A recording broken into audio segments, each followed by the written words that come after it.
I'm Walter Lewin. I will be your lecturer this term. In physics, we explore the very small to the very large. The very small is a small fraction of a proton, and the very large is the universe itself. They span 45 orders of magnitude, a 1 with 45 zeros. To express measurements quantitatively, we have to introduce units. And we introduce, for the unit of length, the meter, for the unit of time, the second, and for the unit of mass, the kilogram. And you can read in your book how these are defined and how the definition evolved historically. Now, there are many derived units which we use in our daily life for convenience, and some are tailored towards specific fields. We have centimeters, we have millimeters, kilometers, we have inches, feet, miles. Astronomers even use the astronomical unit, which is the mean distance between the Earth and the Sun, and they use light years, which is the distance that light travels in 1 year. We have milliseconds, we have microseconds, we have days, weeks, hours, centuries, months, all derived units. For the mass, we have milligrams, we have pounds, we have metric tons. So lots of derived units exist. Not all of them are very easy to work with. I find it extremely difficult to work with inches and feet. It's an extremely uncivilized system. I don't mean to insult you, but think about it. 12 inches in a foot, 3 feet in a yard, that drives you nuts. I work almost exclusively decimal, and I hope you will do the same during this course, but we may make some exceptions. I will now first show you a movie which is called The Powers of 10. It covers 40 orders of magnitude. It was originally conceived by a Dutchman named Kees Boeke in the early 50s. This is the second generation movie, and you will hear the voice of Professor Morrison, who is a professor at MIT. The powers of 10, 40 orders of magnitude. There we go.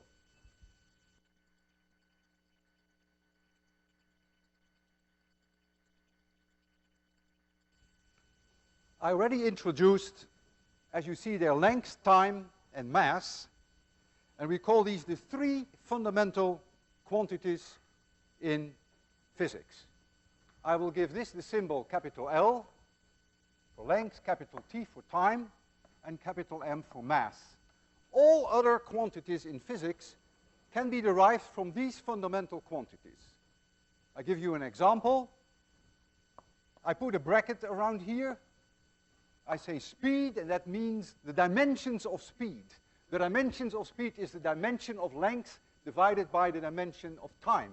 So I can write for that bracket L divided by bracket time. Whether it's meters per second or inches per year, that's not what matters. It has the dimension length per time. Volume would have the dimension of length to the power 3. Density would have the dimension of mass per unit volume, so that means length to the power 3. All important in our course is acceleration. We will deal a lot with acceleration. Acceleration, as you will see, is length per time squared. The unit is meters per second squared. So you get length divided by time squared. So all other quantities can be derived from these 3 fundamental. So now that we have agreed on the units, we have the meter, the second, and the kilogram, we can start making measurements. Now, all important in making measurements, which is always ignored in every college book, is the uncertainty in your measurement. Any measurement that you make without any knowledge of the uncertainty is meaningless. I will repeat this. I want you to hear it tonight at 3 o'clock when you wake up. Any measurement that you make without a knowledge of its uncertainty is completely meaningless. My grandmother used to tell me that, at least she believed it, that someone who is lying in bed is longer than someone who stands up. And in honor of my grandmother, I'm going to bring this today to a test.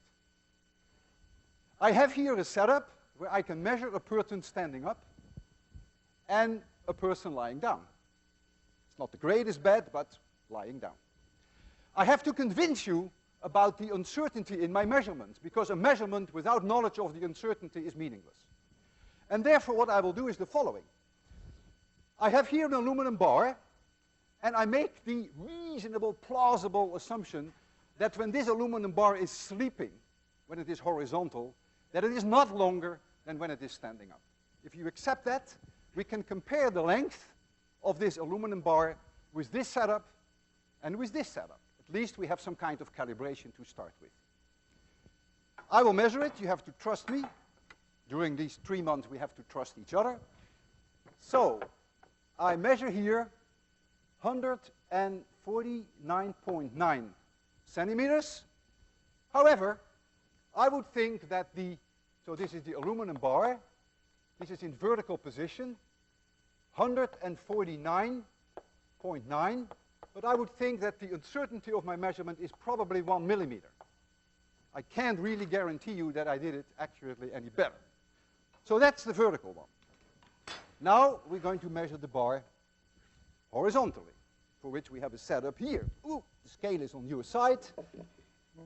So now I measure the length of this bar. 150.0 horizontally. 150.0, again, plus or minus 0.1 centimeter. So you would agree with me that I am capable of measuring plus or minus 1 millimeter. That's the uncertainty of my measurement. Now, if the difference in length between lying down and standing up, if that were 1 foot, we would all know it, wouldn't we? You get out of bed in the morning, you lie down, you get up, and you go clunk, and you're 1 foot shorter. And we know that that's not the case. If the difference were only 1 millimeter, we would never know. Therefore, I suspect that if my grandmother was right, that it's probably only a few centimeters, maybe an inch. And so I would argue that if I can measure a length of a student to 1 millimeter accuracy, that should settle the issue. So I need a volunteer. You want a volunteer? Looks like you're very tall. I hope that, yeah. I hope that we don't run out of, you're not taller than 178 or so? No, what is your name? Rick Ryder. Rick Ryder. You're not nervous, right? No. Man. Sit down. I can't have tall guys here, come on. We need someone more modest in size. Don't take it personal, Rick. Okay. What is your name? Zach. Zach. Nice day today, Zach. Yeah? You feel all right? First lecture at MIT? Yep. I don't. Okay, man. Stand there, yeah. Okay, 183.2. Stay there, don't move. Zag. This is vertical. What did I say, 180? Only one person. 3? Come on. 0.2, okay. 183.2, yeah. And an uncertainty of about this is centimeters, 0.1 centimeters. And now we're going to measure him horizontally. Zag, I don't want you to break your bones, so we have a little step for you here. Put your feet there. Oh, let me remove the aluminum bar. Don't watch out for this scale, that you don't break that, because then it's all over. Okay, I'll come on your side. I have to do that. Yeah, relax. think of this as a small sacrifice for the sake of science, right? It's not, okay, you good? You're comfortable? You're really comfortable, right? Wonderful. Okay. You ready? Yes. Okay. Okay. 185.7. Stay where you are. 185.7. I'm sure I want to first make the subtraction, right? 185.7 plus or minus 0.1 centimeter. Oh, that is 5. That is 2.5 plus or minus 0.2 centimeters. You're about 1 inch taller when you sleep than when you stand up. My grandmother was right. She's always right. Can you get off here? I want you to appreciate that the accuracy, thank you very much, Zach, that the accuracy of 1 millimeter was more than sufficient to make the case. If the accuracy in my measurement would have been much less, this measurement would not have been convincing at all. So whenever you make a measurement, you must know the uncertainty, otherwise it is meaningless. Galileo Galilei asked himself the question, why are mammals as large as they are and not much larger? He had a very clever reasoning which I've never seen in print, but it comes down to the fact that he argued that if the mammal becomes too massive, that the bones will break. And he thought that that was a limiting factor. Even though I've never seen his reasoning in print, I will try to reconstruct it, what could have gone through his head. Here is a mammal. And this is one of the 4 legs of the mammal. And this mammal has a size S. And what I mean by that is a mouse is yay big and a cat is yay big. That's what I mean by size. Very crudely defined. The mass of the mammal is m. And this mammal has a thigh bone, which we call the femur, which is here. And the femur, of course, carries the body to a large extent. And let's assume that the femur has a length L and has a thickness D. Here is a femur.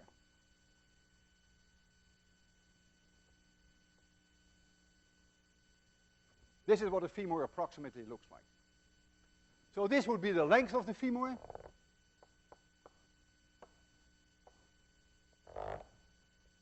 And this would be the thickness, D. And this would be the cross-sectional area, A.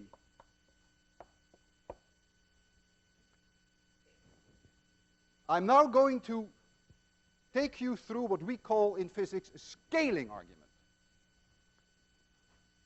I would argue that the length of the femur must be proportional to the size of the animal. That's completely plausible.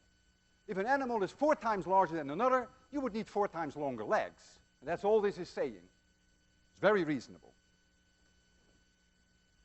It is also very reasonable that the mass of an animal is proportional to the 3rd power of the size, because that's related to its volume. And so if it's related to the 3rd power of the size, it must also be proportional to the 3rd power of the length of the femur, because of this relationship. Okay, that's one. Now comes the argument. Pressure on the femur is proportional to the weight of the animal divided by the cross-section A of the femur. That's what pressure is.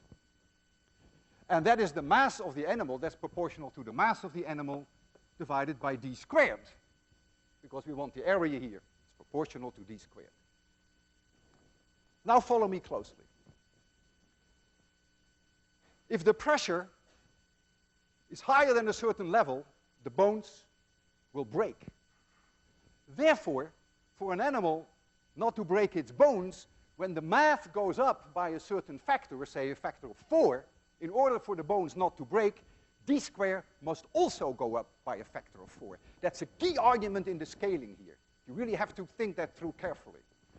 Therefore, I would argue that the mass must be proportional to d squared. This is the breaking argument. Now compare these two. The mass is proportional to the length of the femur to the power 3 and to the thickness of the femur to the power 2. Therefore, the thickness of the femur to the power 2 must be proportional to the length L, and therefore the thickness of the femur must be proportional to L to the power 3/2. A very interesting result. What is this result telling you? It tells you that if I have two animals, and one is 10 times larger than the other, that S is 10 times larger. That the lengths of the legs are 10 times larger, but that the thickness of the femur is 30 times larger, because it is L to the power 3/2. If I were to compare a mouse with an elephant is about 100 times larger in size. So the length of the femur of the elephant would be 100 times larger than that of a mouse. But the thickness of the femur would have to be 1,000 times larger. And that may have convinced Galileo Galilei that that's the reason why the largest animals are as large as they are, because clearly if you increase the mass, there comes a time that the thickness of the bones is the same as the length of the bones. You're all made of bones, and that is biologically not feasible. And so there is a limit somewhere set by this scaling law. Well, I wanted to bring this to a test. After all, I brought my grandmother's statement to a test, so why not bring in Galileo Galilei's statement to a test? And so I went to Harvard, where they have a beautiful collection of femurs, and I asked them for the femur of a raccoon and a horse. A raccoon is this big. A horse is about 4 times bigger. So the length of the femur of a horse must be about 4 times the length of the raccoon. Close. So I was not surprised.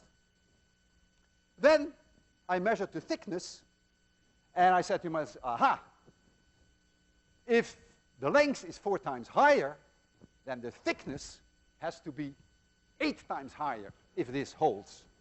And what I'm going to plot for you, you will see that shortly, is d divided by L versus L. And that, of course, must be proportional to L to the power 1/2. I bring 1 L here. So if I compare the horse and I compare the raccoon, I would argue that the thickness divided by the length of the femur for the horse must be the square root of 4, twice as much as that of the raccoon. And so I was very anxious to plot that, and I did that, and I show you the result. Here is my first result. So we see there d over L. I explained to you why I prefer that to plot it. And here you see the length. You see here the raccoon, and you see the horse. And if you look carefully, then the d over L for the horse is only about 1.5 times larger than the raccoon. Well, I wasn't too disappointed. 1.5 is not 2, but it is in the right direction. The horse clearly has a larger value for d over L than the raccoon. I realized I needed more data, so I went back to Harvard. I said, look, I need a smaller animal, an opossum maybe a rat, maybe a mouse. And they said, okay. They gave me 3 more bones. They gave me an antelope, which is actually a little larger than the raccoon, and they gave me an opossum, and they gave me a mouse. Here is the bone of the antelope. Here is the one of the raccoon. Here is the one of the opossum. And now you won't believe this. This is so wonderful, so romantic. There is the mouse. Isn't that beautiful? Teeny weeny little mouse. It's only a teeny weeny little femur. And there it is. And I made the plot. I was very curious what that plot would look like. And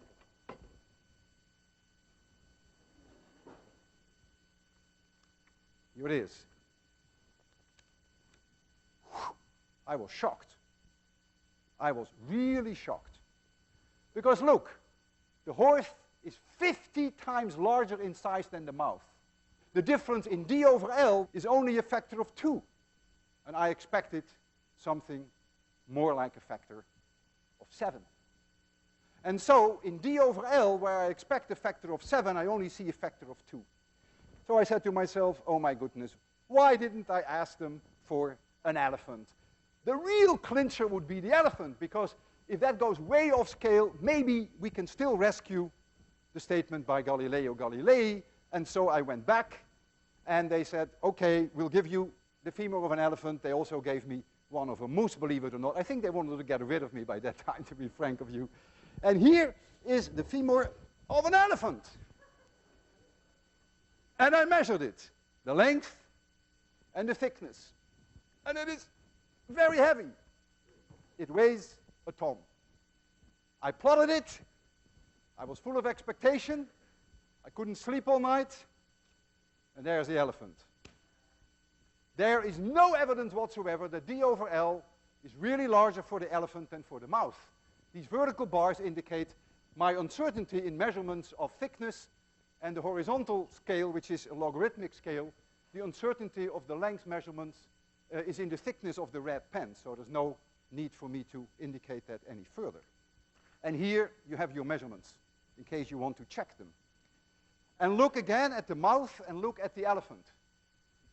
The mouth has indeed only 1 centimeter length of the femur, and the elephant is indeed 100 times longer. So the first scaling argument that S is proportional to L, that is certainly what you expect, because an elephant is about 100 times larger in size. But when you go to d over L, you see it's all over. The d over L for the mouth is really not all that different from the elephant, and you would have expected that number to be with the square root of 100, so you expect it to be 10 times larger instead of about the same. I now want to discuss with you what we call in physics dimensional analysis. I want to ask myself the question, if I drop an apple from a certain height and I change that height, what will happen with the time for the apple to fall? Well, I drop the apple from at height h, and I want to know what happens with the time when it falls. And I change h. So I said to myself, well, the time that it takes must be proportional to the height to some power alpha. It's completely reasonable. If I make the height larger, we all know that it takes longer for the apple to fall. But that's a safe thing. I said to myself, well, if the apple has a mass m, it probably is also proportional to the mass of that apple to the power beta. I said to myself, gee, yeah, if something is more massive, it will probably take less time. So maybe m to some power beta. I don't know alpha, I don't know beta. And then I said, yeah, there is also something like gravity. There is the Earth's gravitational pull, the gravitational acceleration of the Earth. So let's introduce that too, and let's assume that that time is also proportional to the gravitational acceleration. This is an acceleration. We'll learn a lot more about that, to the power gamma. Having said this, we can now do what's called in physics a dimensional analysis. On the left, we have a time. And if we have on the left side a time, on the right side, we must also have time. You cannot have coconuts on one side and oranges on the other. You cannot have seconds on one side and meters per second on the other. So the dimensions left and right have to be the same. What is the dimension here? That is t to the power 1. It's that t. That must be the same as length to the power alpha times mass to the power beta times acceleration. Remember, it is still there on the blackboard, has dimension L divided by time squared, and the whole thing to the power gamma. So I have a gamma here, I have a gamma there. This side must have the same dimension as that side. That is non-negotiable in physics. Okay, there we go. There is no m here. There's only one m here. So beta must be 0. There is here L to the power alpha, L to the power gamma. There is no L here. So L must disappear. So alpha plus gamma must be 0. There is t to the power 1 here. And there is here t to the power minus 2 gamma. It's minus because it's downstairs. So 1 must be equal to minus 2 gamma. That means gamma must be minus 1/2. But if gamma is minus 1/2, then alpha equals plus 1/2. End of my dimensional analysis. I therefore conclude that the time that it takes for an object to fall equals some constant, which I do not know, but that constant has no dimension. I don't know what it is, times the square root of h divided by g. Beta is 0, there is no mass. H to the power 1/2, you see that here, and g to the power minus 1/2. This is proportional to the square root of h, because g is a given and c is a given, even though I don't know c. I make no pretense that I can predict how long it will take for the apple to fall. All I'm saying is I can compare two different heights. I can drop an apple from 8 meters and another one from 2 meters, and the one from 8 meters will take 2 times longer than the one from 2 meters. The square root of 8 to 2, 4 over 2 will take 2 times longer, right? If I drop one from 8 meters and I drop another one from 2 meters, then the difference in time will be the square root of the ratio that will be twice as long. And that I want to bring to a test today. We have a setup here. We have an apple there at a height of 3 meters. We know that the length to an accuracy, the height of about 3 millimeters, no better. And here we have a setup whereby the apple is about 1.5 meters above the ground. And we know that to about also an accuracy of no better than about 3 millimeters. So let's set this up. I have here something that's going to be a prediction of the time that it takes for one apple to fall divided by the time that it takes for the other apple to fall. H1 is 3 meters, but I claim there is an uncertainty of about 3 millimeters. Can't do any better. And H2 equals 1.5 meters, again with an uncertainty of about 3 millimeters. So the ratio H1 over H2 is 2.000, and now I have to come up with an uncertainty, which physicists sometimes call an error in their measurements, but it's really an uncertainty. And the way you find the uncertainty is that you add the 3 here, and you subtract the 3 here, and you get the largest value possible. You can never get a larger value. And you'll find that you get 2.006. And so I would say the uncertainty is then 0.06. This is a dimensionless number because it's length divided by length. And so the time t1 divided by t2 would be the square root of h1 divided by h2. That is the dimensional analysis argument that we have there. And we find, if we take the square root of this number, we find 1.414 plus or minus 0.0, and I think that is a 2. That is correct. So here is a firm prediction. This is a prediction. And now we're going to make an observation. So we're going to measure T1, and there's going to be a number, and then we're going to measure T2, and there's going to be a number.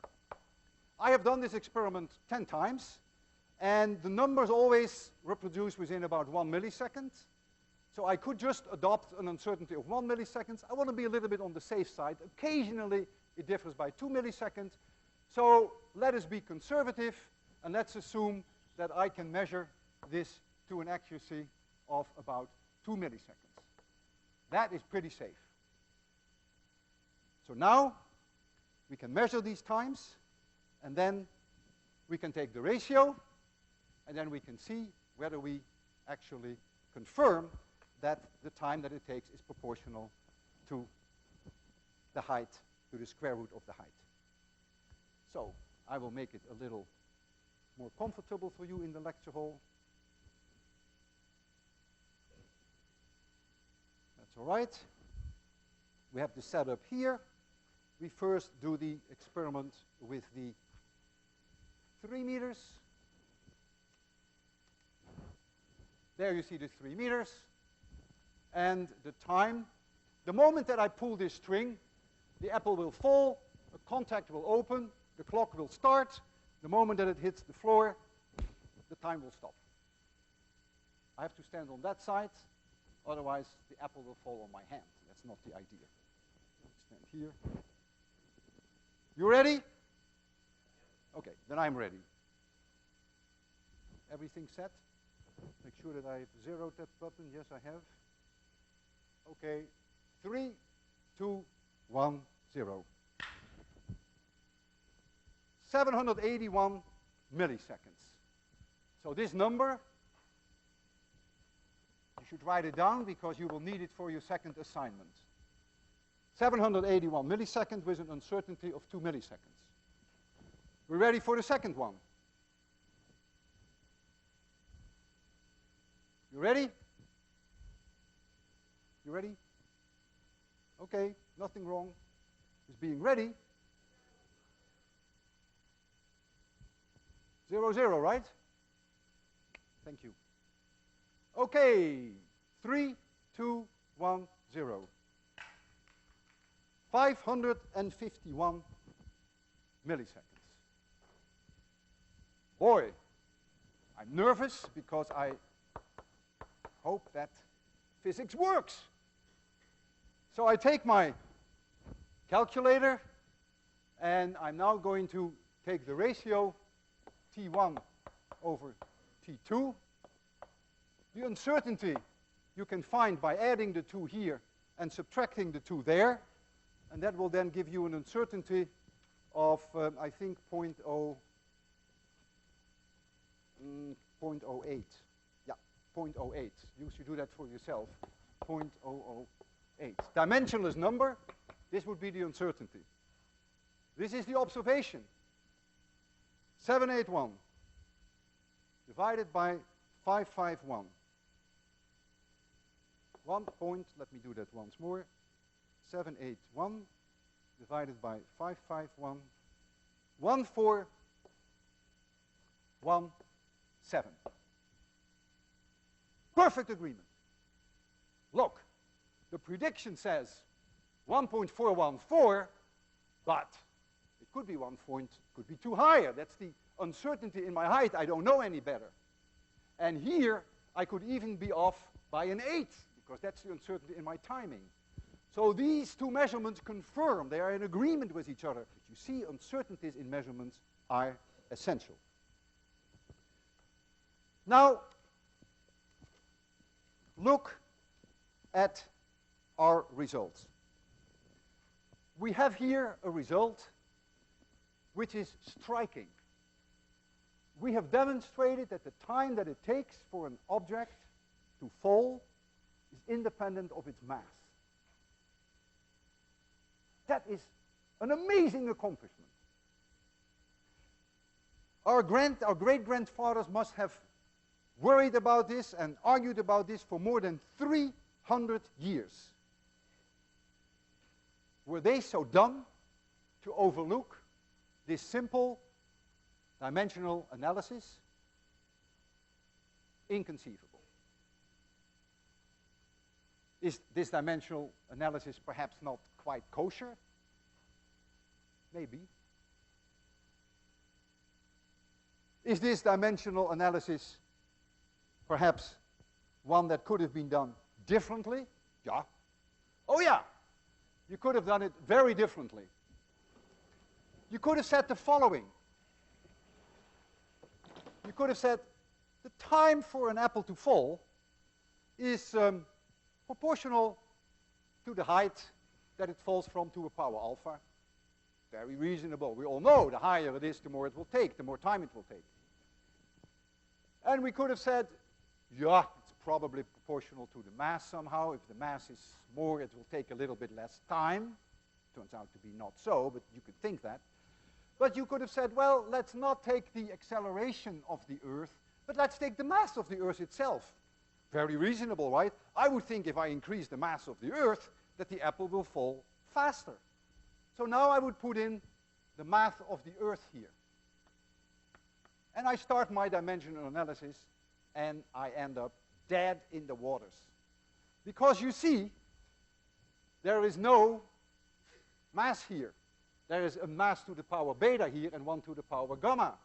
So what you would have found is beta plus gamma equals 0, and that would be end of story. Now you can ask yourself the question, well, is there something wrong with the analysis that we did? Is ours perhaps better than this one? Well, it's a different one. We came to the conclusion that the time that it takes for the apple to fall is independent of the mass. Do we believe that? Yes, we do. On the other hand, there are very prestigious physicists who even nowadays do very fancy experiments, and they try to demonstrate that the time for an apple to fall does depend on its mass, even though it probably is only very small if it's true, but they try to prove that. And if any of them succeeds, or any one of you succeeds, that's certainly worth a Nobel Prize. So we do believe that it's independent of the mass. However, this, what I did with you, was not a proof, because if you do it this way, you get stuck. On the other hand, I'm quite pleased with the fact that we found that the time is proportional with the square root of h. I think that's very useful. We confirmed that with experiment, and indeed, it came out that way. So it was not a complete waste of time. But when you do a dimensional analysis, you better be careful. I'd like you to think this over, the comparison between the two, at dinner, and maybe at breakfast, and maybe even while you are taking a shower, whether it's needed or not. It is important that you digest and appreciate the difference between these two approaches. It will give you an insight in the power and also into the limitations of dimensional analysis. This goes to the very heart of our understanding and appreciation of physics. It's important that you get a feel for this. You're now at MIT. This is the time. Thank you. See you Friday.